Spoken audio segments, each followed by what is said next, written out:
today. While I'm kicking us off today, I'm certainly not alone. I'm happy to be joined by my colleagues and co-leads on today's announcement, Delaware Attorney General Kathy Jennings and Colorado Attorney General Phil Weiser. You'll have a chance to hear from each of them shortly. We're here today because President Trump and the so-called Department of Government Efficiency, also known as DOGE, are unlawfully dismantling AmeriCorps and turning away tens of thousands of volunteers who want to serve their communities and fellow Americans. As our nation's public service agency, AmeriCorps employees and volunteers are placed throughout our country to help address critical local needs, create public good, and foster a stronger sense of belonging. AmeriCorps brings out the best in 200,000 Americans each year who give their time and their energy to give back to our country.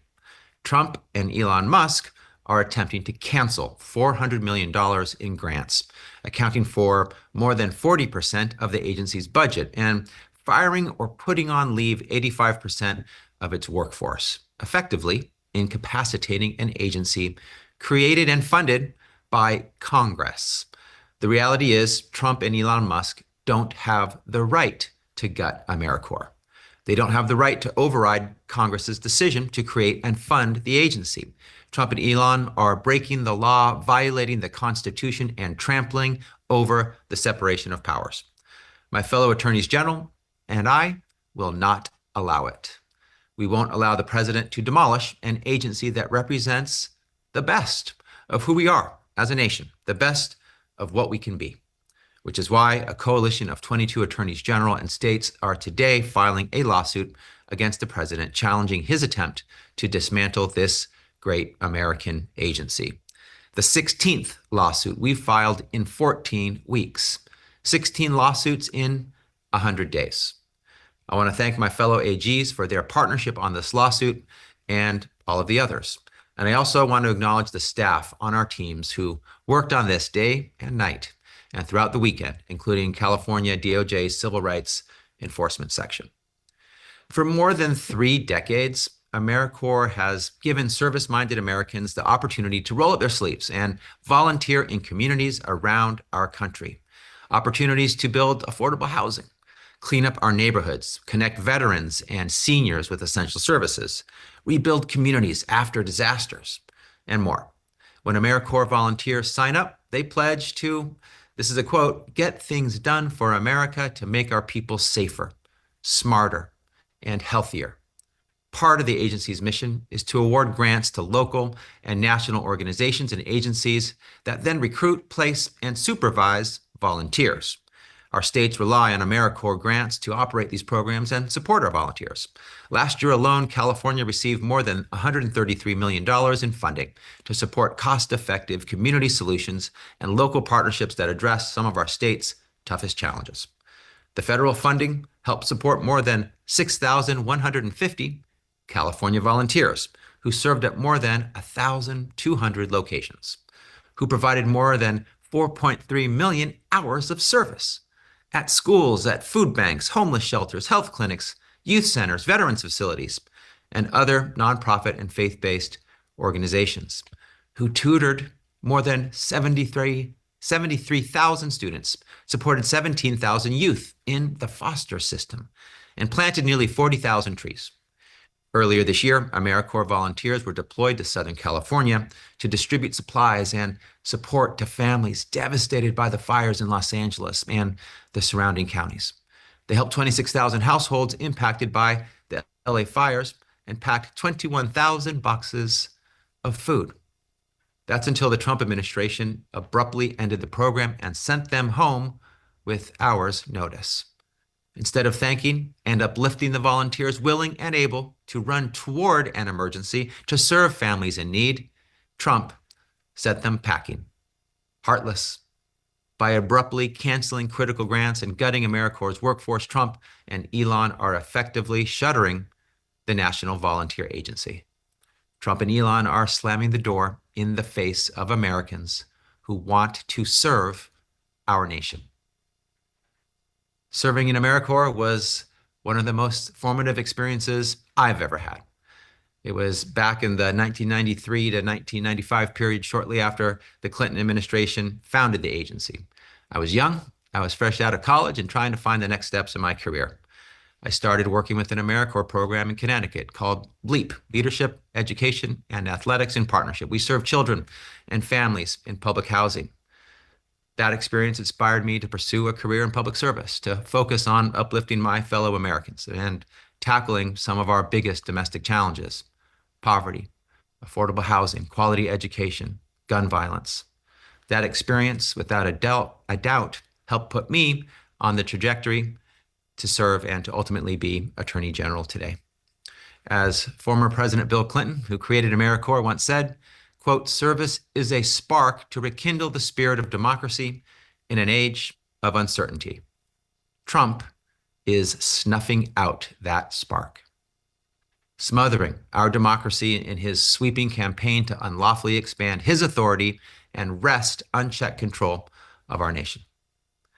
First, Trump came for USAID, then the Consumer Finance Protection Bureau, the Presidio Trust in San Francisco, the U.S. Institute of Peace, the Department of Education, and more.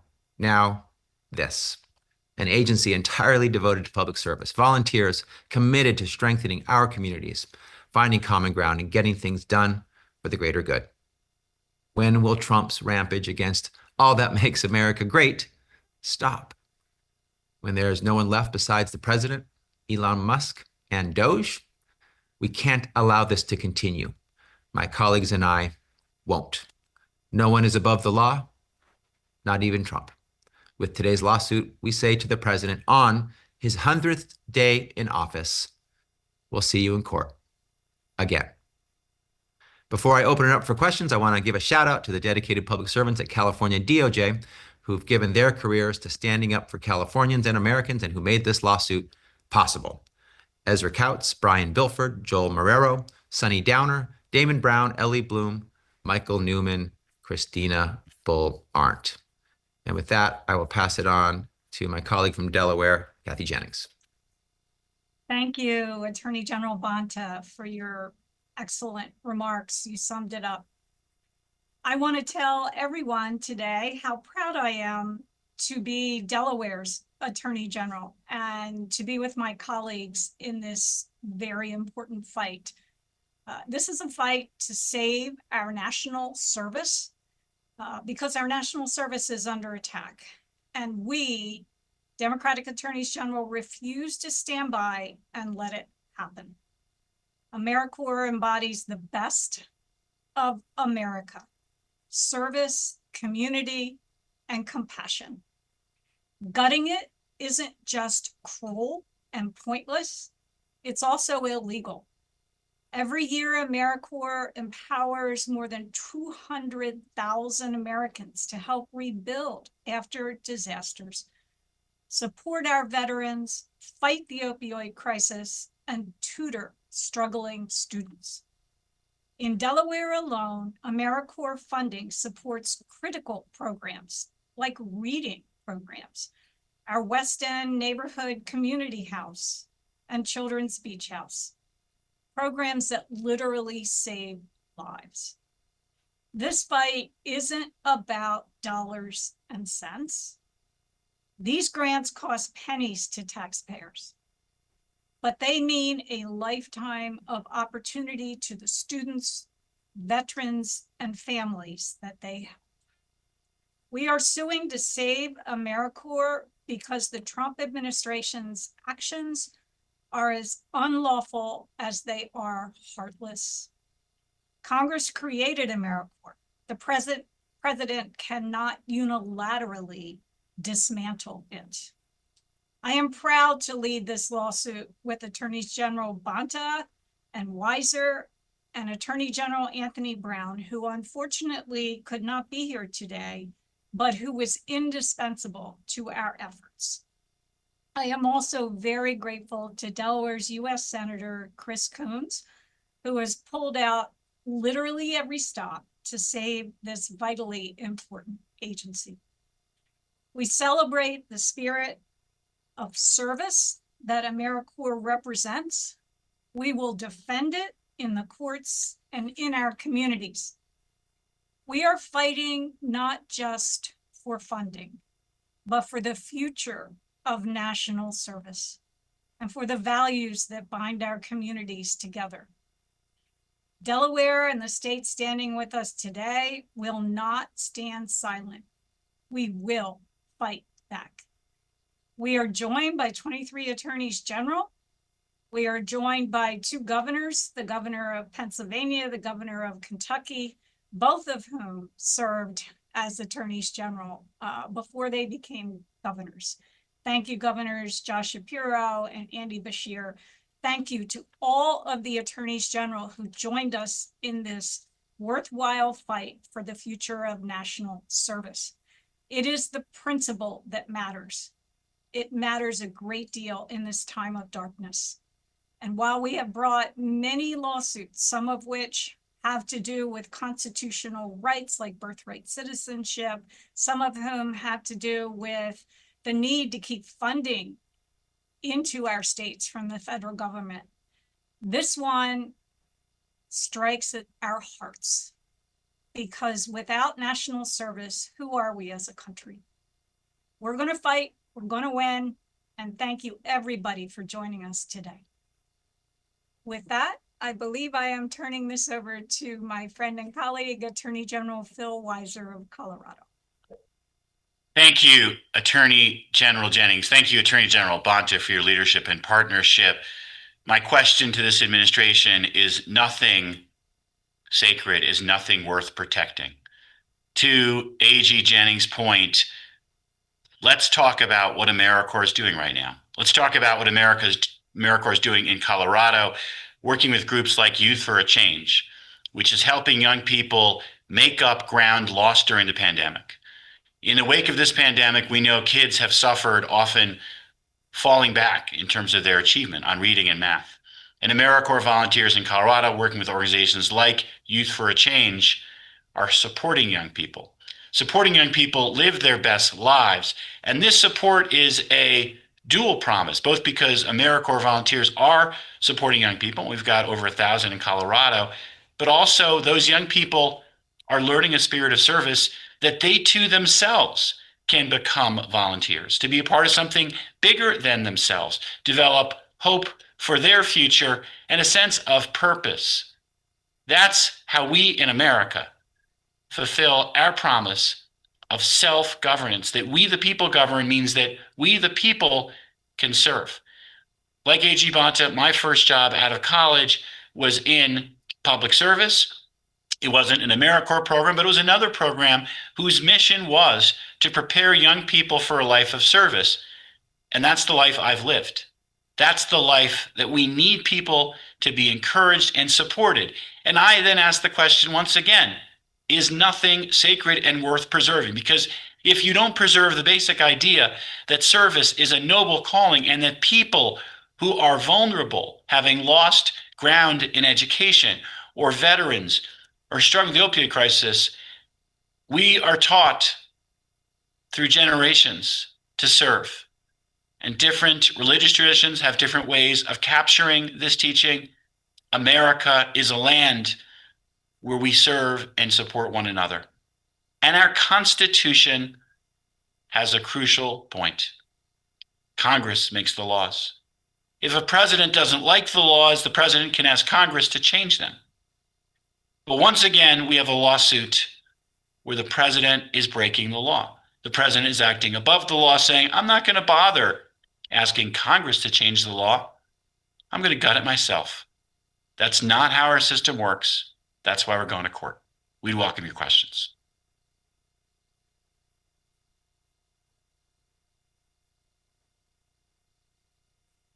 If you'd like to ask a question, you may do so by clicking on the raise hand icon at the bottom of your screen. You will then be moved to the queue. Please wait to speak until I call on you. You will be unmuted at that point. Please make sure you state your publication and if you have a question for a specific attorney general. You can also submit a question through the Q&A feature at the bottom of your screen. Again, click the raise hand icon to ask a question. First question comes from Michael. You are now unmuted. Good morning and good afternoon for those on the East Coast. I'm Michael Zinstein with Cal Matters. This is a question for Attorney General Bonta. Thank you for joining us. So, of the 1,031 programs that were cut in California on April 25th, um, can you tell me more about, or tell us more about whether these programs were largely education, like K-12 higher ed, or were they environmental, or were they part of that general cluster of AmeriCorps that CA Volunteers organizes? And the follow-up to that is, were these already approved? So is this a case of funding being terminated midway after approval, or is this new funding that like unallocated funding that will not be funded? Thank you for your question. Let me try to answer the second one first. These There are $400 million in grants that are canceled. So and like many of the actions that the Trump administration has taken, he is seeking to revoke or impound, whatever you want to call it, already congressionally appropriated funding, funding that's gone out in different forms, either through direct appropriation or through a grant making process. So it's after the fact by an individual who has no authority to revoke. Again, as mentioned, Congress has the power of the purse. Congress has the power to appropriate, to spend. The president must take care to implement and execute. He's in the executive branch, what the Congress has appropriated. He's doing the opposite here, trying to be Congress. And so reversing and revoking grants that have been given already. So that's item one. With the level of specificity that you're inquiring about regarding the broad range of service that AmeriCorps volunteers do in California, we probably have to follow up to get you that level of specificity. But I did go over some of the key factors in terms of over 6,000 volunteers, 1,200 locations, 4.3 million hours. Students tutored, youth in foster systems served, trees planted. So I tried to give you that overview in part to show the variety of service, and they're all important. They all are important to kindling that spirit of service and helping one another and focusing on us and we instead of I and me that we need so much in this country. But we could follow up with more specifics. Thanks.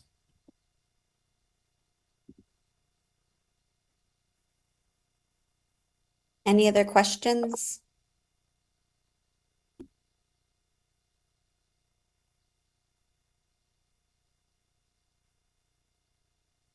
I think that's it if you guys want to give brief closing remarks.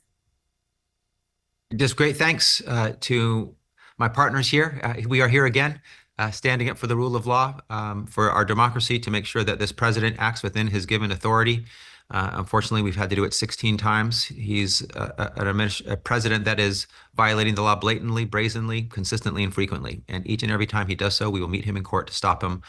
This is yet another time where he's attacking one of the foundational service programs. There's the Peace Corps that serves internationally and the AmeriCorps, which serves domestically. And serving one another is so critical to who we are, to our identity as a nation. He's broken the law and the Constitution yet again, and we will stop him. And I'm grateful to Attorneys General Jennings and Weiser. And I hand it back to you, Attorney General Jennings. Thank you. I too am grateful for your attendance today. It matters. And it really matters that we're fighting this fight. I mean, we are the first line of defense. We're actually the last line of defense as well. It is attorneys general in this state who are in this country who have shown tremendous courage by standing up. We will not back down, and we will fight for the future of national service. It matters. It's a cause that is near and dear to Americans. And I am grateful for your attention today to our fight. And please stay tuned because we will continue this battle on. Two final messages, particularly for young people. Service is a noble calling, and this attack on service is un-American. We need young people to find their calling We need a call to service like the call that John F. Kennedy had generations ago. Our nation depends on those willing to serve in law enforcement, in supporting people struggling with behavioral health, so fighting wildfires and more. We need you. We also need the rule of law, and May 1st is traditionally known as Law Day coming up this week. Our nation is founded on a simple principle. We will live under the rule of law. This means we don't live under the whim of an executive who says, forget the law. I want to act in ways that are lawless. No one's above the law. And this executive, President Trump, has a choice. You can follow the law and have lawyers tell you, no, if you want to end AmeriCorps, you have to go to Congress to get them to stop appropriating money or to dismantle the agency, something Congress has refused to do. But if Congress won't do it, you can't do it unilaterally. And if you try, we're going to stop you in court, just like we are in these other cases. Thank you all for your engagement. It's important that the American people understand what we're doing and why we're doing it. Thank you for joining us today. Honored to serve alongside you and with you, Attorneys General Jennings and Weiser, and another shout out to AG Brown. Onward and upward. Thank you. Thank you, everyone. Thanks, everybody.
Armand, I want to introduce you to City Attorney David. How are you? Great to meet you. Nice to meet you too. Armand, I'm with Democracy Forward. Chief of Staff. Oh, awesome. Excellent. Yeah. Are you flew out here for this? Or I am based out of LA, so I was living on the West Coast. It's easier for me to come than from back home. So Right on. Well, thank you for being out here. Let me see if grateful for you all having on me. a moment's notice too. Staff has a card, but obviously, do you have a card? Totally forgot mine. Yeah. Oh, good. Oh, good. I packed this morning. You. Yeah. Team Stockholm. Rico. Yes, sir. This is San Francisco. Hey, how are you? Attorney David Chu. Let's go. Rico Suit Mendes. too, Yeah. right on. Get you over the years. Yes. Again. Yes. He leads us. SEIU Local SEIU 521. 521. Excellent. and I got from President South San of Francisco South all the way Bay. down to Bakersfield. Right on. And overall badass. Yes. And I'm Armand. I'm with the Marching Forward. Good to meet you. Glad you're here today. Yeah, glad It's a to great be coalition of people. Appreciate standing with all of you Well, guys. this is the right cause to do it. It's the right time, the right place. Time to fight back. We've been in some good fights with the administration already. We've been going down to Bakersfield and challenging Charlotte Dale on Medicaid. Oh, good. Keep going. Yeah, sit-ins and we had Ro Khanna come down and do a town hall event. That's okay. Standing room only. AOC has came. Let you know how we can all help and engage. Well, this is part of it right here. So what I was thinking is you guys could be flanking basically the podium. So I mean, Tony, since you'll be starting first, I think city attorney, we can have you here. Okay. We'll have President Lee kind of on the opposite side. And then Armand and Rico next to them on each side. And then when you guys come up to the podium, just replace whoever, can kind of stand where there's a spot. And then we'll have folks kind of gather around. And the speaking order is just here for folks. You can introduce the person if you, or if you don't, they'll just let you know when to come up. Okay. So we've got Tony starting off, David, I'll introduce Armand. President Lee, and you will introduce Armand. Exactly. And then they're after you. And then we'll close with kind of Q&A. Tony will facilitate with reporters and pass it to whoever, just kind of feel based on questions. So we'll do that for, maybe 10 minutes, however long we'll see how many questions are. And then we can break off and do one-on-one interviews. That sounds good. Okay. Yeah. So I'm going to introduce everybody together, and then so folks will just follow in after one another and just make sure to re-mention their names. Great. But I am going to do the lights. Armand, how do I pronounce your last name? Babumi.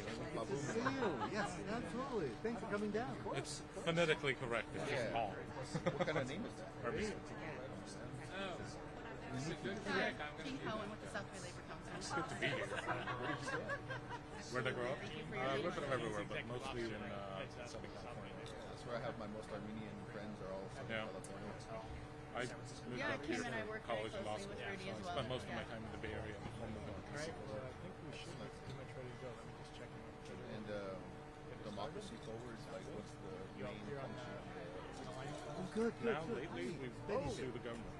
Hey, how are you, Betty? Good to see you. You're doing such great work. I saw that piece on you. It was really awesome. I'm Armand from Democracy Forward. Supervisor Jung is one of our supervisors in District 2. And you know Gene, of course. Hi, good morning. Toughest, hardest spot. Ready? Oh, Presenting? Hey, how are you? That's what it is. Your ears must have been burning. I was in DC. Well, that means you know Talking all about you. Hey. If they're willing to put $1 million against you, you're doing something. The last 10 weeks of campaign was What's that? I didn't know she was. I know, but They're all active. Sisters are all That kind of. She's the government manager at Amazon. Oh. Yeah, I know. Well, I saw the Amazon was in, he was on the right side. I'd rather be here than someone else, Yeah, but we're not allowed to talk. You're not allowed to. We're not allowed to. My mom is not allowed to talk about work. That's a good thing. Yeah. But on the front porch, though.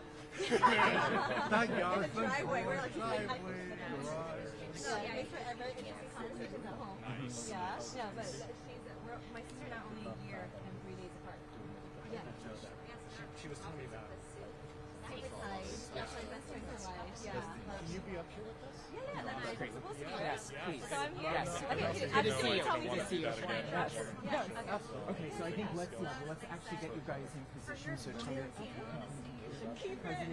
I mean, that's also You want to have the city attorney? Let's have you over here. Actually. You want me over here? Yeah. Okay.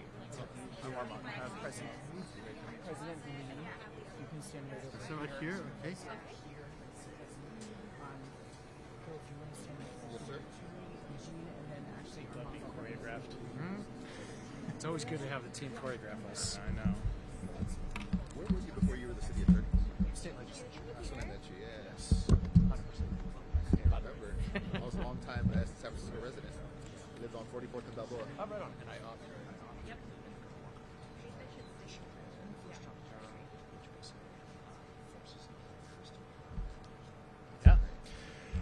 Good morning. I'm Tony Lopresti, County Counsel for the County of Santa Clara. I really want to thank everybody for coming out. We're announcing today that the County of Santa Clara and the City and County of San Francisco, together with a broad coalition of labor organizations, nonprofits, and other local governments, have filed a lawsuit in the Northern District of California challenging the Trump administration's unconstitutional reorganization and deconstruction of federal governmental agencies.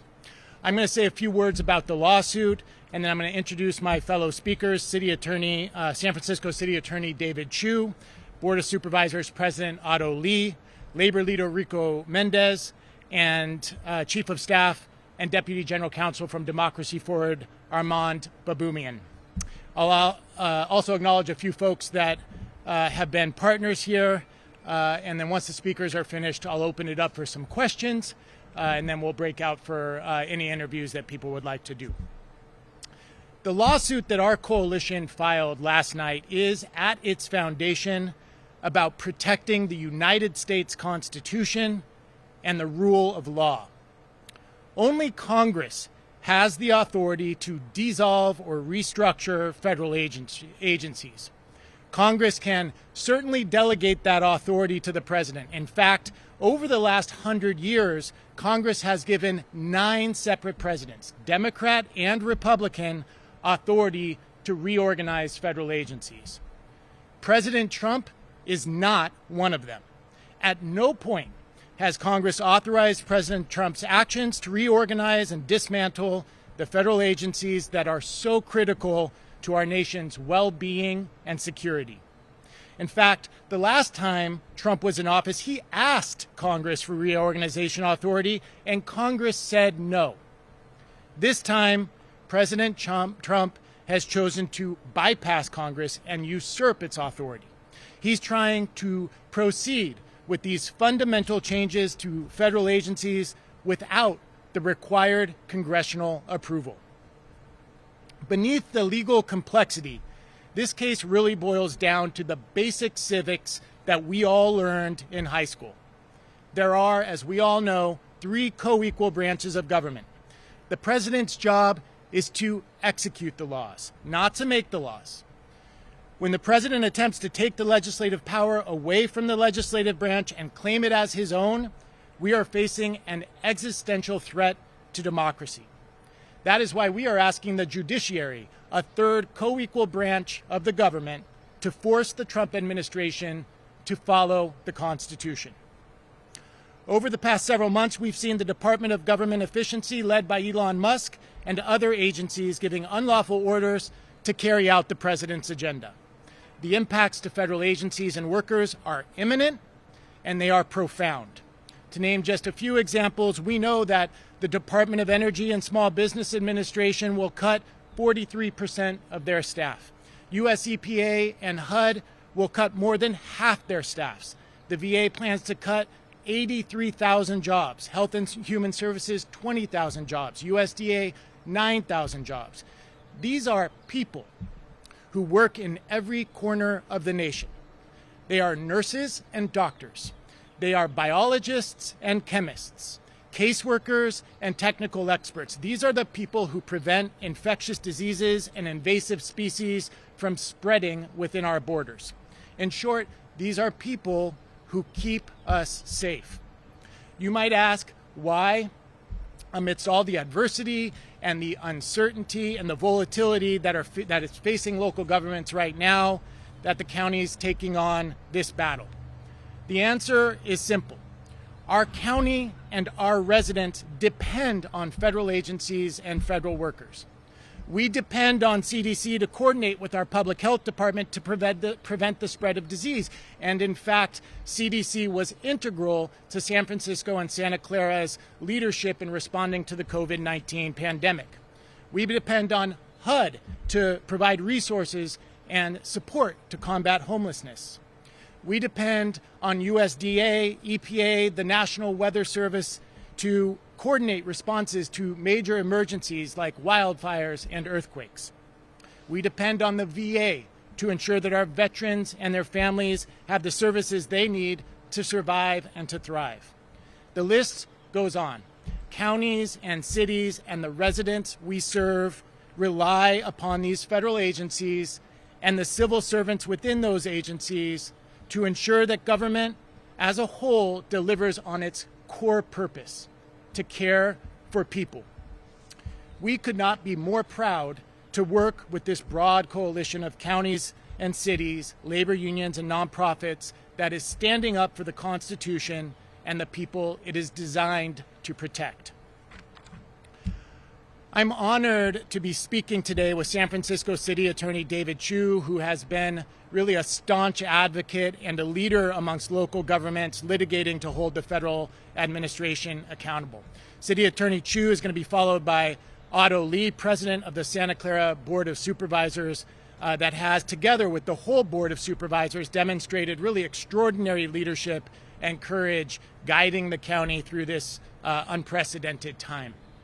We'll hear then from Rico Mendes, the Chief Elected Officer of SEIU 521 and President of the Executive Board of the South Bay Labor Council. Local 521 and Mr. Mendes have been important allies with us in the first administration, successfully fighting back against the repeal of DACA, and we're certainly thrilled to be working in alliance with labor again. And finally, we'll hear from Armand Baboumian, Chief of Staff and Deputy General Counsel for Democracy Forward, that's played a pivotal role in this case. I'd also like to just quickly recognize a few other folks in attendance today. We have Supervisor Betty Jung, who's here with us, Jean Cohen, Executive Officer of the South Bay Labor Council, and then our County Council team working on this case, including Chief Assistant County Counsel Kavita Narayan, Lead Deputy County Counsel Meredith Johnson, and Deputy County Counsels Ravi Rajendra and Hannah Godby. Ravi is actually unable to make it here today. Finally, I want to recognize several organizations providing representation in this case, including Public Rights Project, Protect Democracy, and State Democracy Defenders Fund.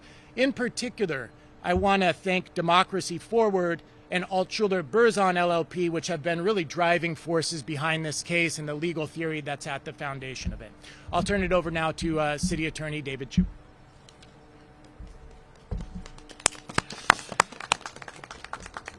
Thank you, Tony. As Tony mentioned, I'm David Chu, the City Attorney of San Francisco, representing the City and County of San Francisco.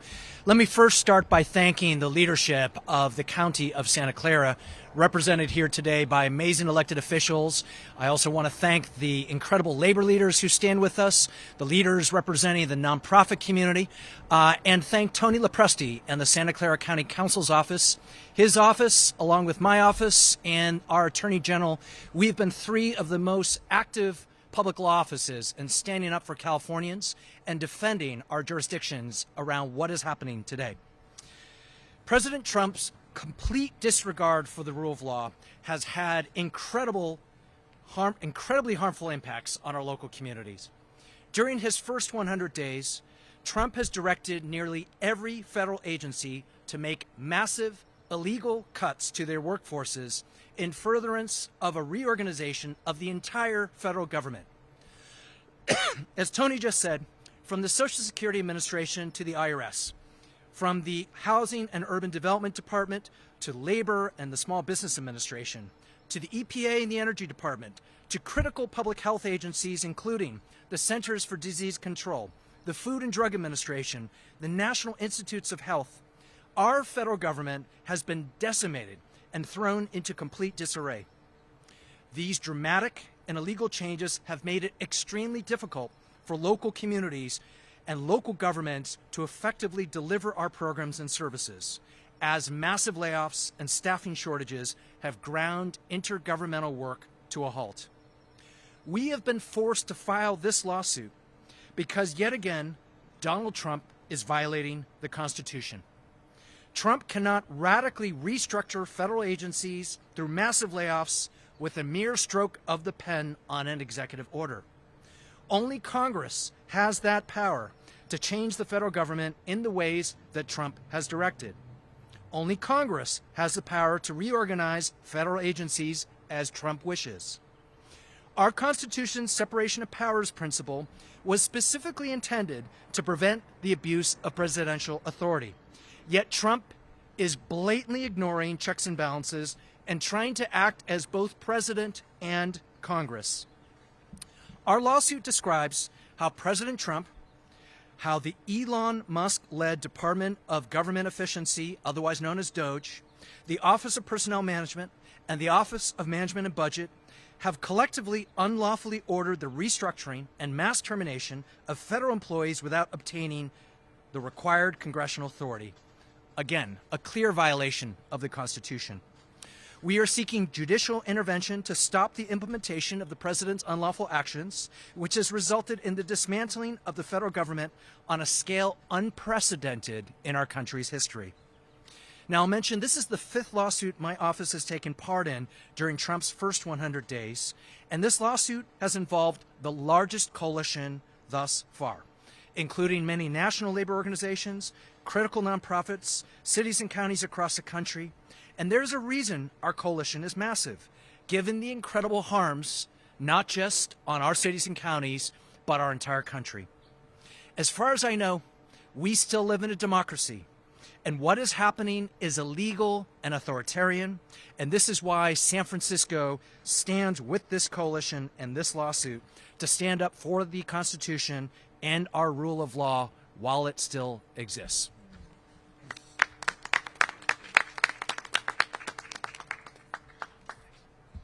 Thank you very much, David. Good morning. I am Otto Lee, the current board president of Santa Clara County. I'm honored to serve the families and every resident right here in Santa Clara County, the largest county in Northern California of over 1.9 million residents. And I would like to start by recognizing the powerful coalition that has come together to file this suit, including members from the largest unions in the country.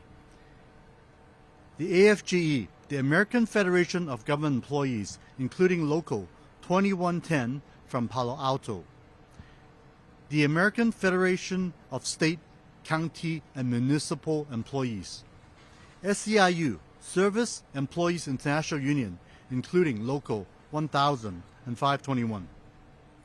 And we want to say a special thanks to the South Bay Labor Council, SEIU Local 521, and Chief Elected Officer Rico Mendes for representing so many thousands of our county employees and the voices of our working families. Attack on any one group of workers is an attack on all workers.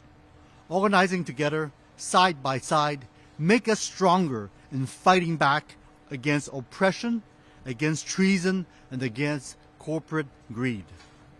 This lawsuit is about the solidarity with the thousands upon thousands of federal workers impacted by the White House callous and chaotic actions to reshape our federal government, making the America we know unrecognizable.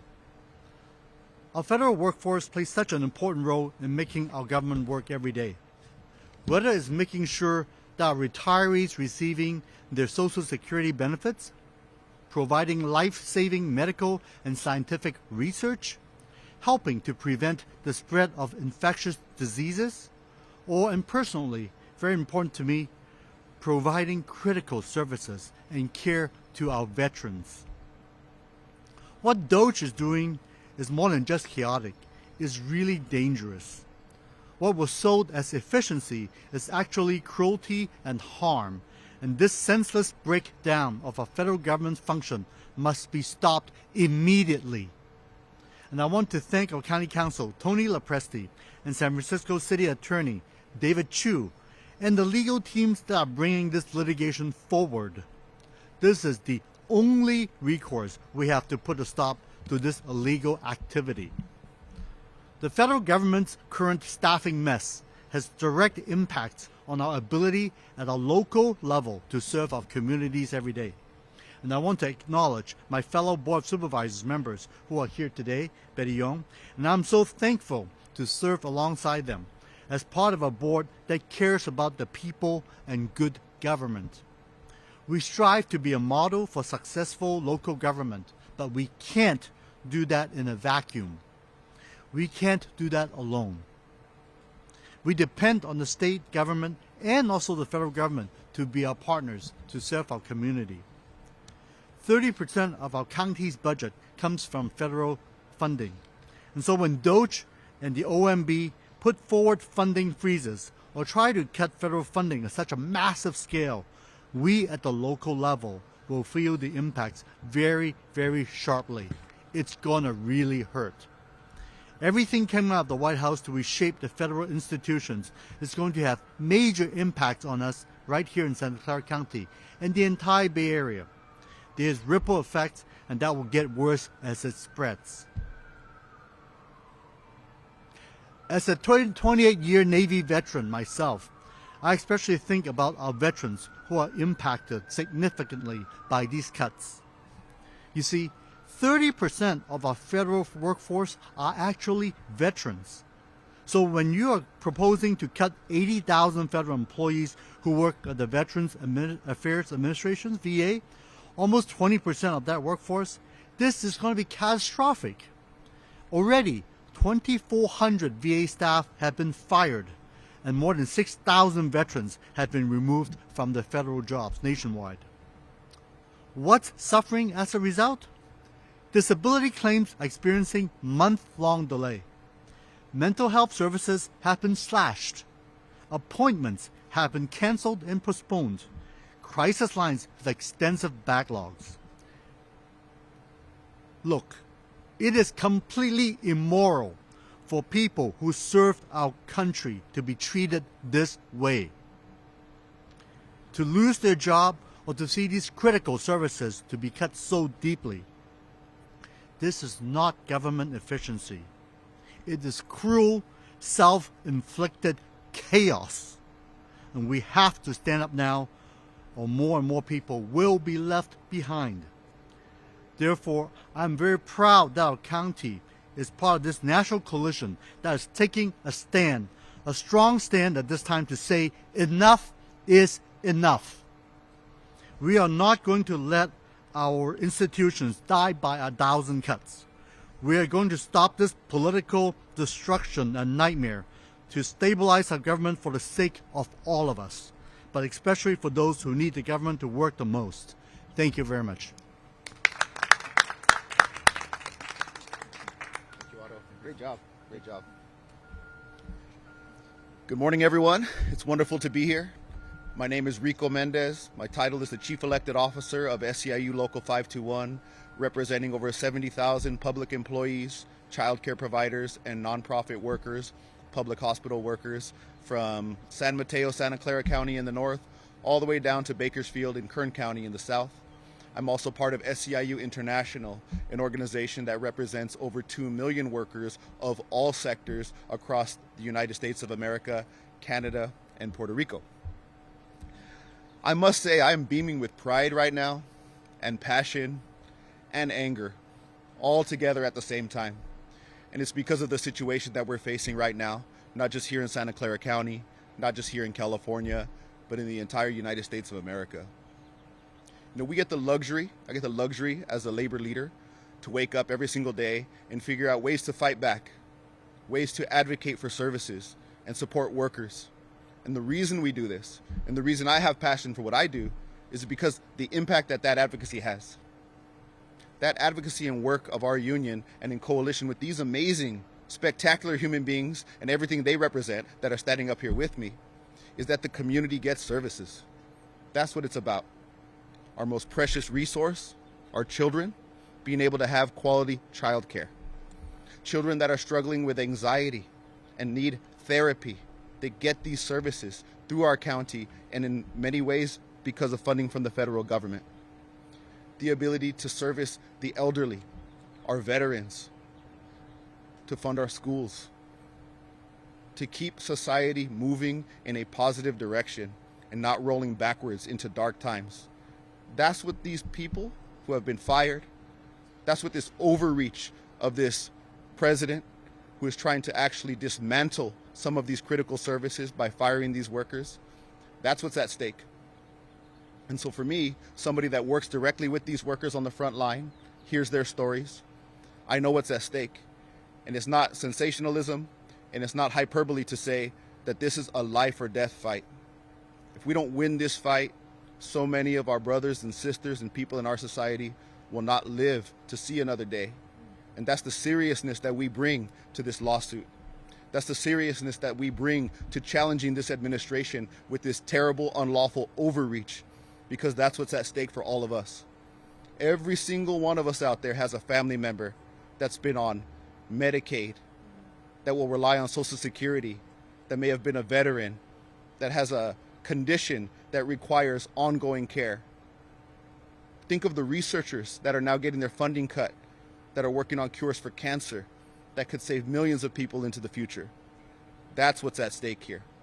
So this coalition, this lawsuit, SEIU, the counties, the nonprofits that are standing with us, I'm proud that we're joining together, because we're not just filing a lawsuit to stop the overreach. We're working together to fight authoritarianism creeping into our society, that's being pushed and advocated for and made to happen by not just President Trump, but all of the puppeteers that put someone like that in office. So we're going to do everything that we can as a union to fight this. We're going to work with as many other organizations as we can, just like these amazing people behind me, to fight this off, because we are built for this. This is what we do. We wake up every single day, and we get to fight authoritarianism, and we get to advocate for services, and we get to fight for the people. And that's what we're going to do with this lawsuit, and this is just the beginning. Thank you very much. With that, I would like to introduce Armand Baboumian from Democracy Forward. Let's give it up for Armand.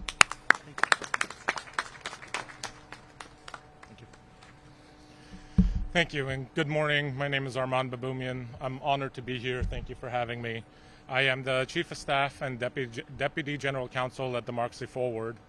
And at Democracy Forward, we've been on the front line of fighting the Trump administration, and we do that through litigating and securing wins in court on behalf of nonprofits, veterans groups, houses of worships, unions, and many more. Since Inauguration Day, 100 days ago, there have been more than 200 lawsuits filed against the Trump administration. And judges from all stripes have ruled against the administration in court. At Democracy Forward alone, we have filed more than 55 legal actions and initiated 82 investigations. And we have done that, with the support of